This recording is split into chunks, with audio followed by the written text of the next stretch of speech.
दोस्तों, स्वागत है आपका स्टडी फॉर सिविल सर्विसेज में। यूपी पीसीएस मेंस का हिंदी का जो पेपर होता है 150 नंबर का आता है। 5 उसमें टॉपिक्स हैं सिलेबस में। उसका पूरा जैसा रियल पेपर आता है रियल एग्जाम में, बिल्कुल वैसी ही ये टेस्ट सीरीज है। जैसा एग्जैक्टली आएगा एग्जाम में पेपर, वैसी ही ये टेस्ट सीरीज है।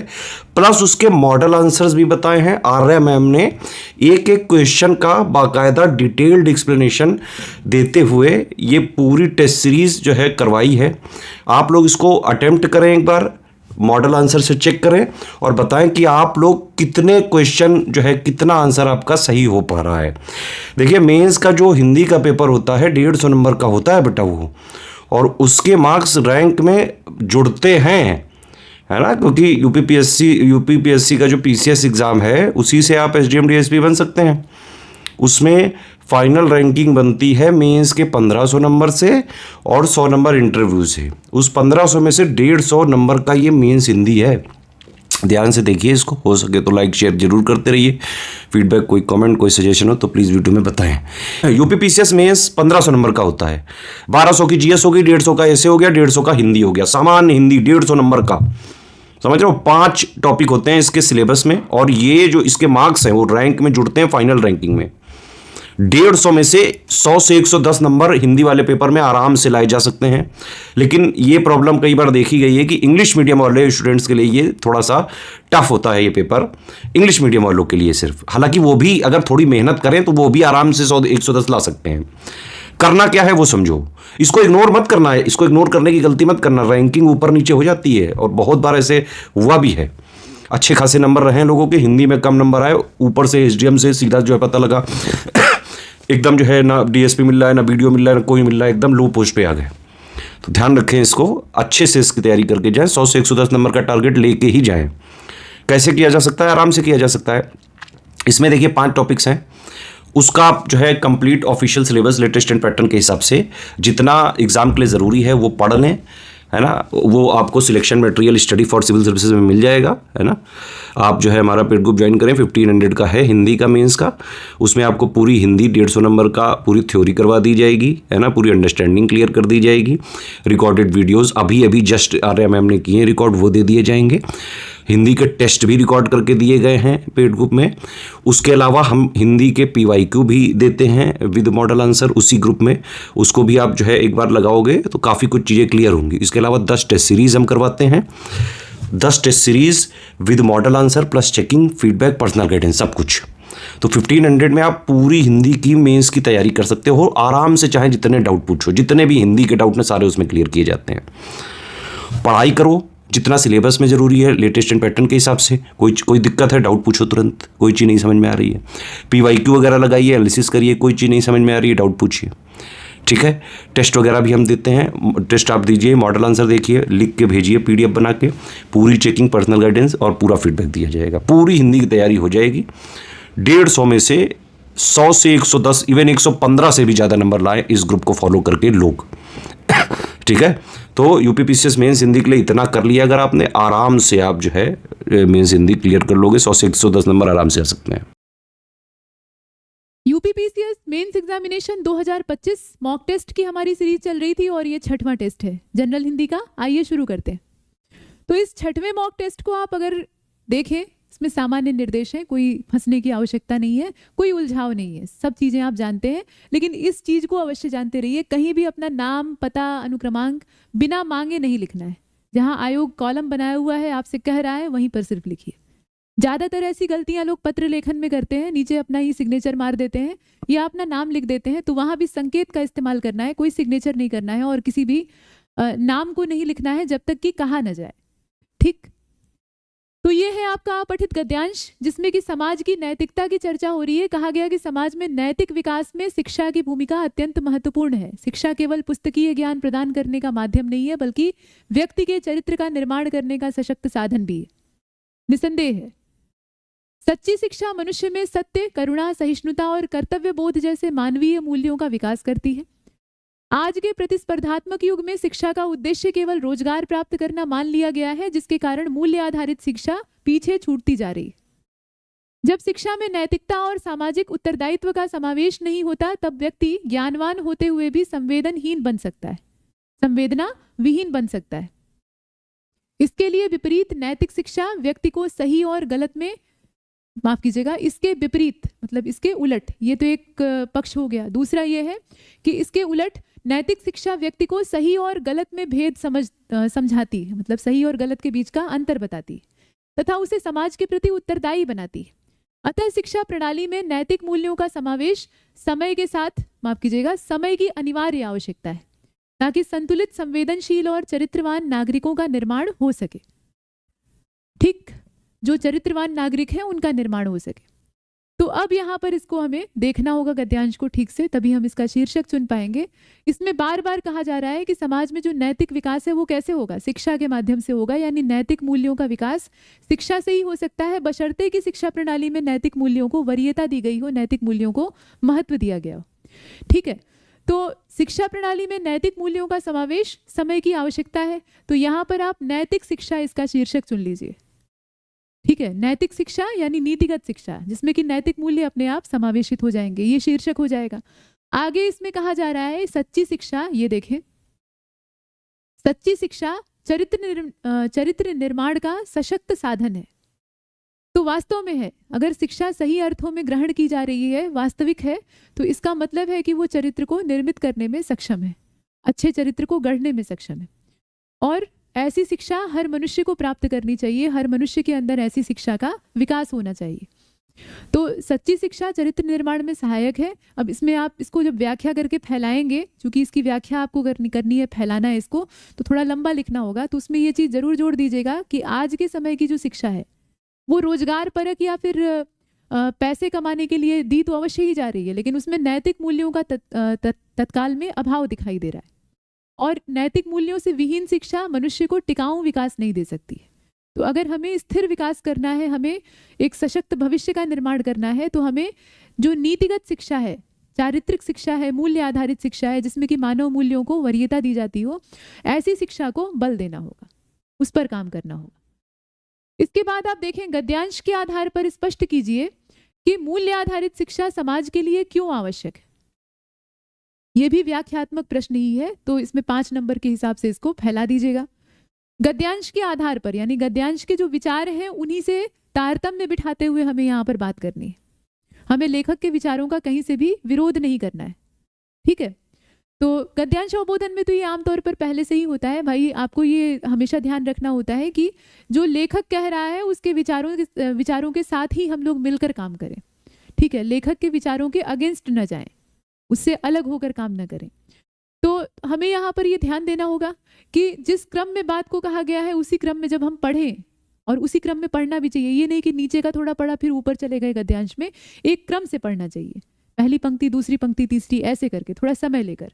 ठीक है, तो अब उसमें हमें ये ढूंढने का प्रयास करना चाहिए कि लेखक शुरू में किन विचारों को बल दे रहा था और अंत तक आते आते उसने किन विचारों को प्राथमिकता दी है। और पूरे गद्यांश को निष्कर्षपूर्ण तरीके से देखने के बाद लेखक के मूल विचार को पकड़ने का प्रयास करना चाहिए कि असल में ये लिखने से पहले सोच क्या रहा था। ठीक है, तो हमें यहाँ पर ये बताना होगा कि मूल्य आधारित शिक्षा समाज के लिए क्यों आवश्यक है। आज का समाज सिर्फ पैसे के पीछे और जो अंधा विकास उन्होंने गढ़ा हुआ है उसके पीछे भाग रहा है बेतहाशा, भेड़ चाल में सब बहे जा रहे हैं। अभी पीछे हमने लोकोक्तियां हल की हैं, तो वही स्थिति है। मतलब शिक्षा तो ग्रहण कर रहे हैं, लेकिन कैसी शिक्षा? आमतौर पर व्यावसायिक शिक्षा या ऐसी शिक्षा जिससे कि उन्हें तत्काल ही कमाने का अवसर मिल सके, पैसा मिल सके, शक्ति मिल सके। लेकिन जो चारित्रिक मूल्य है उनको दरकिनार कर दिया गया है। और यहाँ चाहे तो आप अपने पीछे के जो इतिहास है उसकी परंपरा को उठा सकते हैं, मतलब वैदिक परंपरा, गुरुकुल परंपरा, जहाँ मूल्य आधारित शिक्षा दी जाती थी। तो हमारी जो नई शिक्षा नीति है और हमारी जो नई शिक्षा पद्धति है उसमें भी उन नैतिक मूल्यों को समावेशित करना आवश्यक माना गया है। हालांकि नैतिक शिक्षा जैसे पाठ्यक्रम अभी भी हमारी किताबों में मौजूद होते हैं, पाठ्यक्रम में होते हैं, लेकिन उनको एक तरफ करके जो मूल टेक्निकल सब्जेक्ट है या व्यावसायिक विषय हैं उन पर ज़्यादा बल दिया जाता है। उन्हें सिर्फ पास होने के लिए रख दिया जाता है कि थोड़ा रट कर पास हो जाएंगे, लेकिन उन्हें अपने जीवन में उतारने की शिक्षा ये शिक्षक ही बहुत कम देते हैं। तो ऐसी स्थिति में आपको यहाँ नैतिक शिक्षा की जो समाज के प्रति आवश्यकता है या समाज को नैतिक शिक्षा की वास्तव में आवश्यकता है उसको थोड़ा सा फैलाकर लिखना होगा। ठीक है, इसके बाद अपना अगला गद्यांश है और यहाँ भी वही काम आपको अवबोधन करना है, लेकिन इसमें आपको फैलाना नहीं है बल्कि संक्षेपण करना है, संक्षिप्त करना है। ठीक है, तो पर्यावरण संरक्षण आज संपूर्ण मानव जाति के लिए एक गंभीर चुनौती बन चुका है। औद्योगिकरण, शहरीकरण और उपभोक्तावादी संस्कृति के कारण प्राकृतिक संसाधनों का अंधाधुंध दोहन हो रहा है।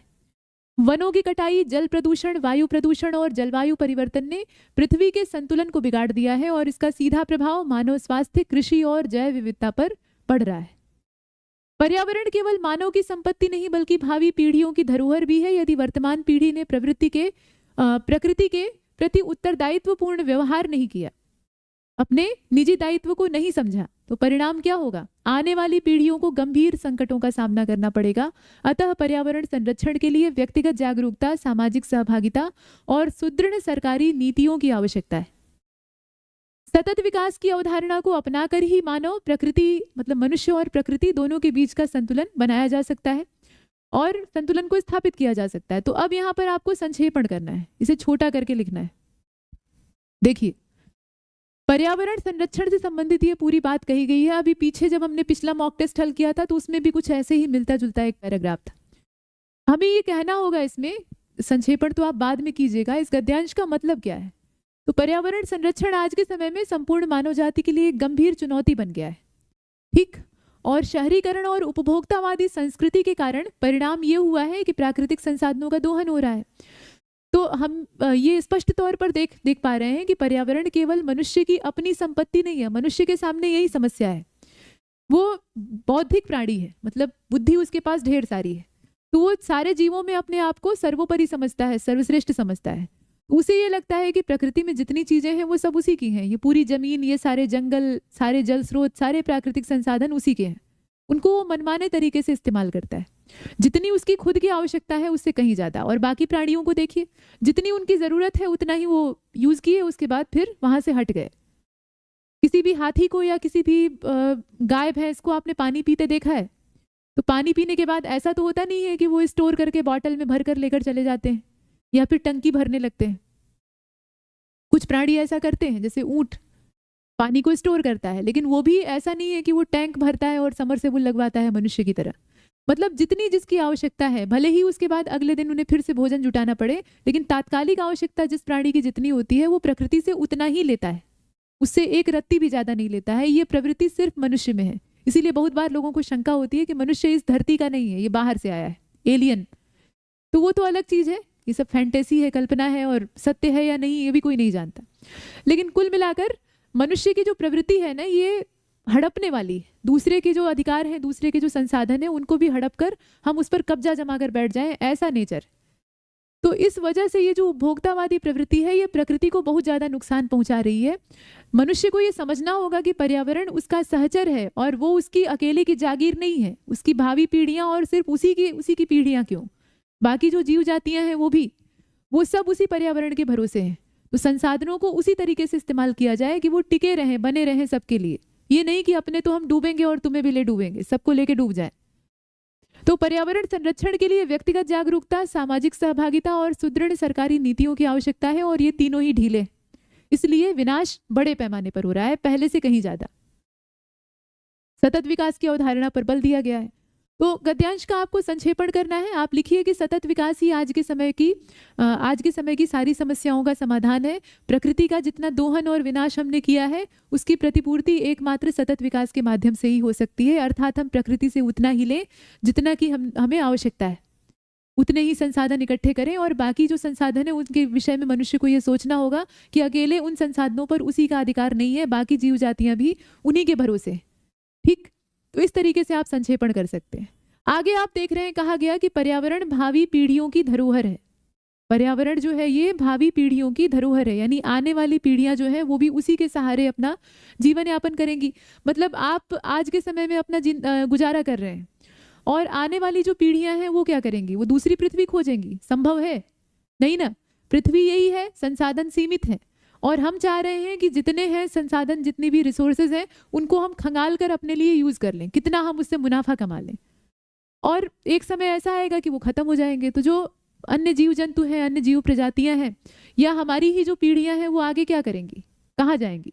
है ना। पृथ्वी तो एक ऐसे अंतरिक्ष यान की स्थिति में है, या हमेशा ही रही है, जो कि अंतरिक्ष में भटक गया है। वापस लौटने के सारे रास्ते बंद हैं, और वो अंतरिक्ष में ऐसे ही रैंडम भ्रमण कर रहा है।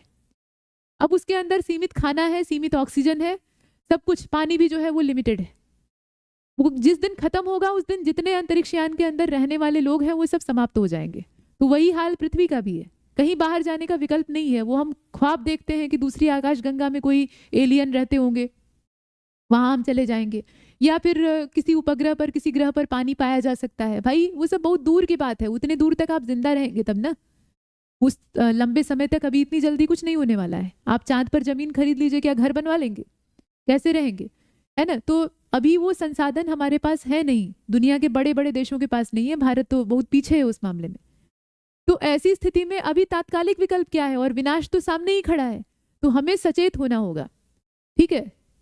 हमें ये समझना होगा कि पर्यावरण भावी पीढ़ियों की धरोहर है, यानी सिर्फ हमारी बपौती नहीं है, ये आने वाली पीढ़ियां, और सिर्फ हमारी नहीं, बाकी जीवों की भी जो पीढ़ियां हैं उनके लिए भी आवश्यक है, उनके बने रहने के लिए आवश्यक है। तो क्यों हम सारी जीव प्रजातियों के विनाश का कारण बने, जो कि हम बन रहे हैं? पर्यावरण संरक्षण के प्रति व्यक्ति का या व्यक्ति स्तर पर कौन कौन से उपाय अपनाए जा सकते हैं? तो व्यक्ति स्तर पर ही तो उपाय आजमाने हैं। सबसे पहले तो हमें ये सोचना होगा कि हम अकेले नहीं हैं इस धरती पर, हमारे साथ बहुत सारे जीव हैं, बहुत सारे प्राणी हैं जो कि हमारे ही आसपास या फिर इसी पृथ्वी पर सरवाइव कर रहे हैं, जीवन यापन कर रहे हैं, और उनके हिस्से के संसाधनों को भी हम खाए जा रहे हैं। तो सबसे पहले तो हमें इसी वृत्ति पर अंकुश लगाना होगा कि सब हमारा है। ये वाला जो स्वभाव मनुष्य के अंदर आ गया है कि पृथ्वी पर जितना कुछ है वो सब अपना है, तो इस प्रवृत्ति पर अंकुश लगाना होगा, ये पहली चीज है। दूसरी बात ये कि प्रकृति से उतना ही लेना होगा जितना कि प्रकृति फिर प्रतिपूर्ति कर सके, या जितनी हमारी आवश्यकता है उतना ही लें। हम प्रकृति के बारे में क्यों सोचें, हम अपने ही बारे में सोचें। तो हम ये सोचें कि जितनी आवश्यकता है हम उतना ही ग्रहण कर रहे हैं, ठीक? और इस तरह के उपाय भी आप लिख सकते हैं। मतलब कुल मिलाकर इसमें 4-5 पॉइंट बना दीजिएगा, 4-5 पॉइंट में उपाय जो है वो सुझा दीजिएगा। मूल रूप से आपको फैलाना है इस वाले पैराग्राफ को, माफ कीजिएगा इस पंक्ति को, और संक्षेपण में आपको समेटकर छांट कर लिखना है। इसके बाद अब पत्र लेखन आ गया है। जिलाधिकारी की ओर से जिला समाज कल्याण अधिकारी को एक पत्र लिखना है जिसमें कि जनपद में संचालित वृद्धावस्था पेंशन योजना की जो वर्तमान प्रगति है, लाभार्थियों के सत्यापन की स्थिति है, लंबित मामलों के जो सारे दस्तावेज हैं, और आगामी पखवाड़े में, यानी आगामी जो 15 दिन का वक्त है आने वाला, पखवाड़ा यानी पक्ष, ठीक है? तो पखवाड़े में प्रस्तावित सुधारात्मक कार्यवाही की जानकारी भेजने के निर्देश दिए जाएं। ये पूरा पत्र है आपका, ठीक है? तो अब इसमें आपको जिलाधिकारी को प्रेषक बनाना होगा। जिलाधिकारी ही पत्र प्रेषित कर रहे हैं, और भेज किसको रहे हैं? तो जिला समाज कल्याण अधिकारी को भेज रहे हैं, जिला समाज कल्याण अधिकारी को भेज रहे हैं, जिसमें कि विषय आपका क्या हो जाएगा? तो इसमें पहले तो आप प्रेषक ढूंढिए। देखिए, पत्र से संबंधित कोई भी प्रश्न आता है ना, तो उसमें आपको सबसे पहले प्रेषक का चयन करना होगा कि भेज कौन रहा है, किसको भेज रहा है वो प्रेषित ही हो जाएगा, क्यों भेज रहा है वो विषय हो जाएगा, और पत्र की जो मूल बात है वो बीच में आप लिखेंगे। इतनी चीजें आपको इसमें पता होनी चाहिए, और कहाँ से भेजा जा रहा है, और कोई काल्पनिक आप पत्रांक गढ़ लीजिएगा। पत्रांक के लिए लोग बहुत कंफ्यूज रहते हैं कि कैसे लिखा जाए। कुछ भी कल्पना से आप नंबर और वर्णमाला के जो अक्षर हैं उनको मिक्स करके एक सामान्य पत्रांक गढ़ सकते हैं। ओरिजिनल कहाँ से लाएंगे, वो संभव नहीं है। आप कोई अधिकारी तो है नहीं, आप बनने का प्रयास कर रहे हैं, तो इस स्थिति में आपके पास कल्पना से गढ़ने के अलावा और कोई विकल्प नहीं, ठीक? तो कोई एक काल्पनिक पत्रांक डाल लेंगे। फिलहाल इसमें प्रेषक आपके जिलाधिकारी हो गए। विषय क्या हो जाएगा कि जनपद में संचालित वृद्धावस्था पेंशन योजना की वर्तमान प्रगति और भविष्य की योजनाओं के संबंध में कार्रवाई की जानकारी भेजने हेतु, ठीक है? इस तरीके से ये विषय हो गया।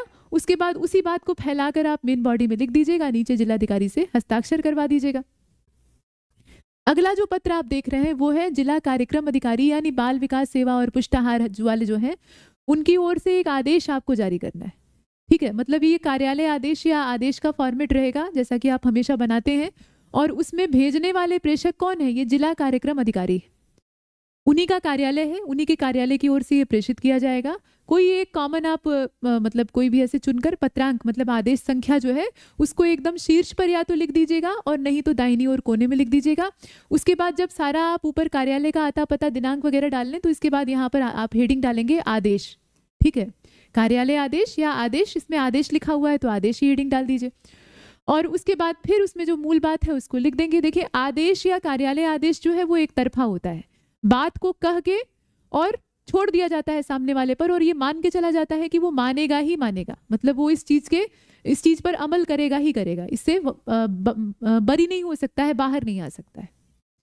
ठीक है, और मूल बात इसमें वही है कि जितनी पोषण आहार वितरण की चीजें हैं, गर्भवती और धात्री महिलाओं की उपस्थिति है, बच्चों का वजन मापने का काम है, उन सब की समय सारणी और मासिक जो रिपोर्ट है उसको अनिवार्य बनाया जाए, ताकि जो योजना है चल रही है उसका क्रियान्वयन ठीक तरीके से हो रहा है या नहीं, लाभार्थियों तक उसकी पहुंच हो रही है या नहीं, वो रिपोर्ट से ही मालूम होगा। तो रिपोर्ट जो है वो रेगुलर बेसिस पर बनाई जाए और प्रेषित की जाए, ये सब इसमें निर्देश के तौर पर जारी कर दीजिएगा। नीचे यहाँ पर जिला कार्यक्रम अधिकारी जो है उनके हस्ताक्षर हो जाएंगे, क ख ग भवदीय, और उसके बाद फिर प्रतिलिपियां सूचनार्थ अनुपालनार्थ प्रेषित, यहाँ बाईं ओर लिख लीजिएगा, यहाँ से लेकर यहाँ तक।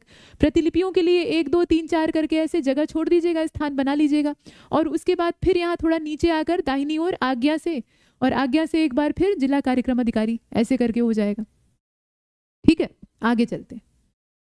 ये विलोम है, सामान्य से शब्द है, इसमें कोई विशेष कठिन शब्द तो नहीं दिखाई देता है, जैसे कि स्थूल है, ठीक है, अभाव है, निकट है, आलस्य है, संकीर्ण है। संकीर्ण का अच्छा क्या होगा, तो संकीर्ण का विकीर्ण हो जाएगा, विस्तीर्ण भी हो सकता है।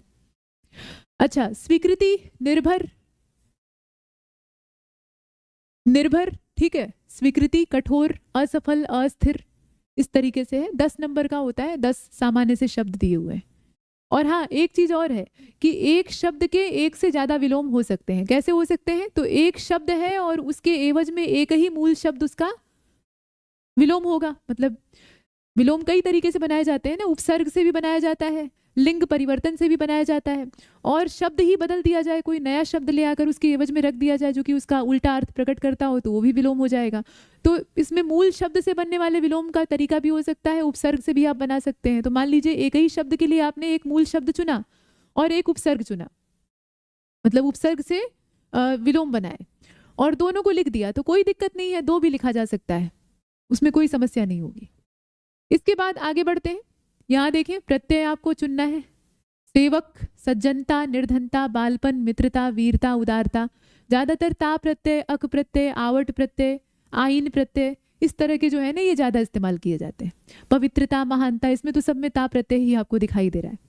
उपसर्ग को देख लीजिए, प्रगति, प्र इसमें उपसर्ग है, निराशा, असंतोष, उपकार, अनुशासन, सुव्यवस्था, निष्क्रिय, अपमान, है ना। यहाँ देखिए, जो कठिन परिस्थितियों में भी विचलित ना हो, जिसका स्वभाव दूसरों पर उपकार करने वाला हो, सामान्य से दिए हुए हैं, कोई खास कठिन नहीं है, जो देश विदेश की अनेक यात्राएं कर चुका हो, जो नियमों का कठोरता से पालन करता हो, अध्ययन मनन में निरंतर संलग्न रहता हो, अध्यावसायी, ठीक है। अध्येता भी कहा जाता है, अध्येता भी एक शब्द है, हालांकि इस वाक्य के लिए कई सारे शब्द हैं, तो वाक्यांश के लिए एक शब्द में भी वही बात लागू होती है कि अगर आपको एकाधिक शब्द पता है तो आप लिख सकते हैं, कोई दिक्कत नहीं। ये बात सिर्फ शीर्षक में लागू नहीं होती है। जब गद्यांश में आप अवबोधन कर रहे होते हैं, शीर्षक चुनने के लिए कहा जाता है, तो वहां पर आप 4-5 शीर्षक नहीं लिखेंगे, वहां सिर्फ एक शीर्षक आपको चुनना होता है, बाकी जगह आप कर सकते हैं। यहाँ पर वाक्य शुद्ध करना है। अधिकारी ने कहा कि सभी कर्मचारियों को समय पर कार्यालय पहुंचना चाहिए, ठीक है। अधिकारी ने कहा कि सभी कर्मचारियों को समय पर कार्यालय पहुंचना चाहिए, तो समय से कार्यालय पहुंचना चाहिए, समय पर नहीं। पर शब्द का इस्तेमाल, मतलब पर जो यहाँ पर ये कारक चिन्ह लगा हुआ है ना, इसको हटा दीजिए, इसकी जगह लिखिए से। अधिकारी ने कहा कि सभी कर्मचारियों को समय से कार्यालय पहुंचना चाहिए। उसकी कार्यशैली में लापरवाही होने से विभाग को हानि उठानी पड़ती है, उसकी लापरवाही से विभाग को हानि उठानी पड़ती है। लापरवाही कार्यशैली में ही होती है, तो कार्यशैली में लापरवाही बताने की आवश्यकता नहीं है, उसकी लापरवाही से विभाग को हानि उठानी पड़ती है।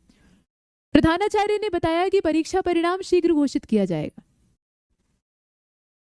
इसको शुद्ध करिए। प्रधानाचार्य ने बताया कि परीक्षा परिणाम शीघ्र घोषित किया जाएगा। यह वाक्य देखने में तो शुद्ध लग रहा है, अब आप बताइए इसमें गलती क्या है। वक्ता ने कहा कि युवाओं को राष्ट्र निर्माण में भाग लेना चाहिए। वक्ता ने कहा कि युवाओं को राष्ट्र निर्माण का माध्यम बनना चाहिए, राष्ट्र निर्माण में भाग लेना चाहिए, ये अभियान जैसा है, लेकिन यहाँ पर माध्यम बनना चाहिए, ये जो शब्द है, शब्द का चयन यहाँ ठीक नहीं किया गया है। समिति ने निर्णय लिया कि प्रस्ताव पर पुनः विचार किया जाएगा।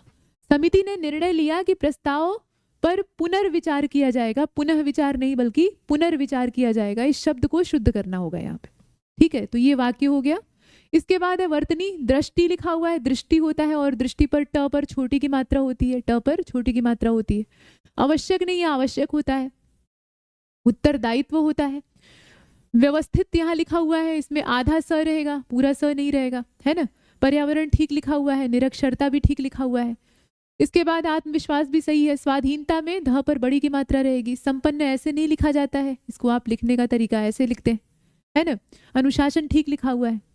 तो ये वर्तनी शोधन हुआ। इसके पश्चात आपका मुहावरा लोकोक्ति है। हाथी के दांत दिखाने के और खाने के और, सामान्य सी लोकोक्ति है। घर का बेदी लंका ढाए, इसमें कुछ नया है नहीं, जितने हैं वो सभी जाने पहचाने हैं। इस तरह की लोकोक्तियां लगभग हर किताब में आपको मिल जाती हैं। कोई भी ऐसी इसमें नहीं है जो कि आपने इससे पहले नहीं देखी है। काठ की हंडिया बार बार नहीं चढ़ती, अंधे के हाथ बटेर लगना। जब किसी अपात्र को, कुपात्र को कोई अच्छी चीज अनायास मिल जाती है तो लोग कहते हैं अंधे के हाथ बटेर लग गई, है ना। वाक्य प्रयोग करते समय आप साधारण वाक्यों का ही इस्तेमाल करिएगा जो मुहावरे लोकोक्ति हैं। और उसमें ये चीज हमेशा ध्यान दीजिएगा कि किसी भी राजनेता या किसी भी व्यक्तिगत नाम इत्यादि का इस्तेमाल मत करिएगा। मतलब साधारण नामों का चयन करिएगा, वही रामू, श्यामू, सोहन, मोहन टाइप के जो नाम है उन्हीं का प्रयोग करिएगा और उन्हीं से कुछ पात्र गढ़ लीजिएगा और उन्हीं को वाक्य प्रयोग में इस्तेमाल कर लीजिएगा। और जहां भी वाक्य में आप मुहावरा लोकोक्ति का प्रयोग कर रहे हैं उसके नीचे ऐसे रेखांकन कर दीजिएगा, जिससे कि आपका काम ठीक हो जाएगा। मतलब वो सहज ही दिखाई देगा। ये सब लिखने के तरीके होते हैं और प्रेजेंटेशन में आपकी जो चीज़ें हैं उनको बेहतर बनाते हैं।